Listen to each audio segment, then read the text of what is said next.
Hey everybody, welcome back to Manga Mondays, the only manga review show where I don't know what the fuck I just read.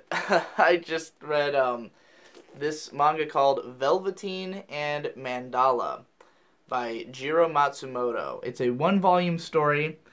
This is one that I picked up once again because I was at the Hammer Girl anime store, had never seen this before in any other place, and I was curious about it, and the cover art is fucking fantastic. We've got these really cool looking distinctive character designs, this sort of like watercolor artistry, the back, which is then upside down, features the other character in the foreground, and we've got cute girls with guns, which I'm way into. Then the description on the back, which says, "War looms over everyday life in the capital. Two girls who seek respite in the bucolic outskirts of Suginami Ward learn that a riverside where spirits reside is creeping with rotting anomalies. As the adults prove incapable, youth must take up arms. A sublime mixture of Hayao Miyazaki, Evangelion, and scatology." Out of all of that, the only word that matters is scatology. This is the weirdest fucking thing I've read in quite some time. It's one of the more fucked up manga I've read in quite some time. This was shrink wrapped, which is part of why I bought it as well, because I was just really curious about an 18 plus manga with such gorgeous art on the cover and these comparisons, quite lofty, vertical.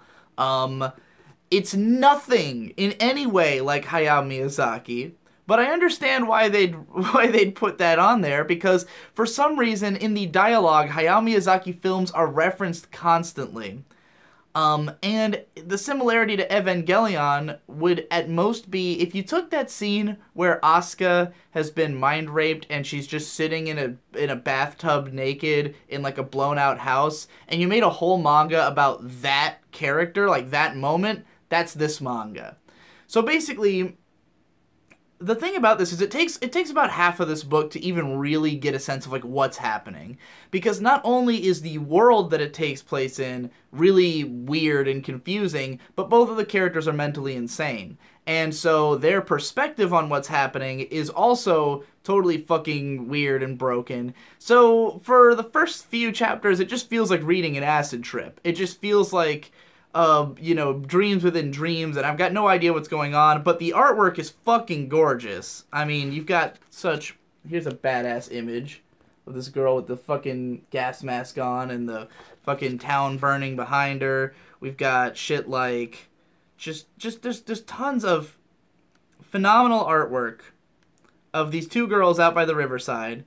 They sleep in a tank, and there's Velveteen and Mandala, the two girls. Velveteen's the blonde. She's the main character. Mandala's the black-haired girl. Velveteen is completely insane. She's run away from home and is living in a tank by the river, and she constantly has hallucinations. And she's very violent and angry and just kind of gross and like just a fucked up person. And then Mandala is like literally mentally retarded, but like on a deep, deep tier, like not cognizant of like everything that comes out of her mouth is just random shit. Like she's just spouting nonsense, making weird faces, repeating the words tape recorder over and over and over again for no apparent reason. She's completely like just not right in the head.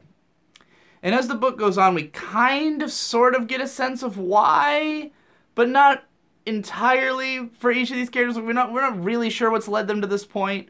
We're not really sure why they're both so insane, but it makes it so it's difficult to tell what's real and what's not real in this narrative, especially because, again, at times it seems like maybe this is set in our regular world, but then at other times it seems as though there's a giant war going on and zombies everywhere, and that this riverbed that she's next to is inhabited by people called deadizens, who are just like dead people, who they have to exterminate for whatever reason.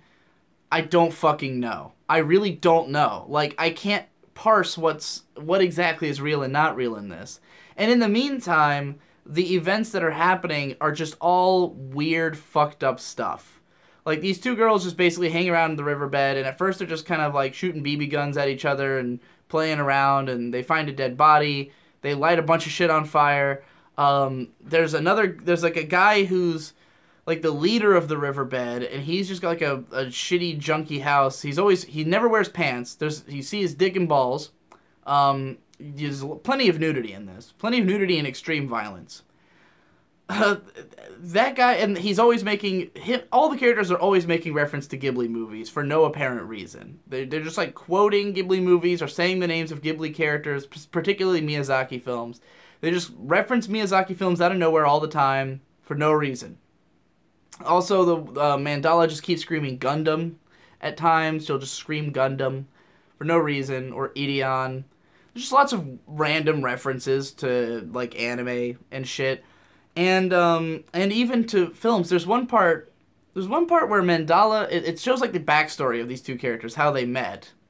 Mandala's at school getting bullied by these other girls who are like sticking needles through her hands while fucking with her. And then Velveteen shows up and kind of saves her. And the girls go running off talking about how they're gonna go rewatch Cannibal Holocaust. And I was like, what is this world? What is this? If you've never heard of Cannibal Holocaust, it's one of the most gory and fucked up like exploitation films of all time, filmed with actual cannibals in South America, and it was famous for the fact that the actors who were killed in the movie were told to lay low after it came out so that it would seem real, because it's filmed like a documentary. And this worked so well that the director was then, like, inquisition. Like, he had to go to court over whether or not these actors actually died. And did end up going to prison because they did actually murder animals in the process of making the film. So, yeah. Fucked up stuff that a bunch of teenage girls are, like, giddy to go watch in this book. This book is basically, if you took, like, Japanese Z cinema, like, the guy who made Machine Girl, like, it feels like the kind of thing he would have made. Somewhere between that and, like, a Sion Sono film, like, or a Takashi Miike film. Like, if you are a fan of that kind of, like, really fucked up, weird Japanese cinema, this is very much in that vein. Like, that's what I would have compared this to. If I was writing this blurb on the back, I would have been like, you know, between a Takashi Miike and a Sion Sono film and a little Machine Girl, you'll get this. And as it goes, it just keeps getting more fucked, because then there's zombies for some reason. There's lots of violence with those. And everything is like, the tone of this book is really weird, because everything's kind of played as a joke, but at the same time, it's, like, not funny. You know, like, it's not played for, like, there's a few scenes that are played for laughs. I just opened up to a page where the main girl is showing her pussy to the zombies to try to lure them over. So that happens. There's a part in here where one of the main girls is raped by zombies while taking a shit. So, there's also a part where she shits and pukes at the same time. That all happens. What the fuck was this book? What the fuck was this book? Like, it never starts making sense. It never starts feeling deep or something. Like, there's a bunch of random meta references as well, where they'll reference the author or, like, just kind of break the fourth wall for some reason. But none of it seems to be a metaphor for anything. It's just a bunch of fucking weird shit happening with gorgeous artwork. Like, ludicrously good artwork, really cool character designs, but just a bunch of just weird, raunchy, fucked up stuff going on. So, yeah, like, I mean, I would only recommend this to an audience who heard all that and goes, oh, I want to read that. Otherwise, you're just going to look at this and go, well, that was fucking weird. Now, what strikes me the most about this, because this is a Vertical release, and previously I've talked about Vertical's release of A Girl on the Shore, which is also quite fucked.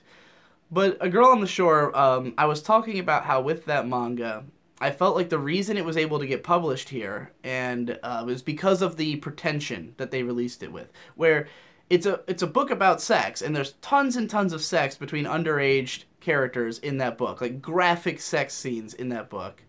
But they kind of get away with it because it has this deeper message. It's very aloof, and like the sex is, usually a negative experience, and it's definitely got like an artistic statement to be made, and they present it that way. They present it as like, oh, this is a big artistic thing, and that's how they kind of get away with it.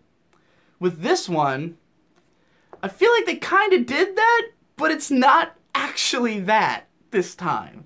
This is schlock. Like, this is...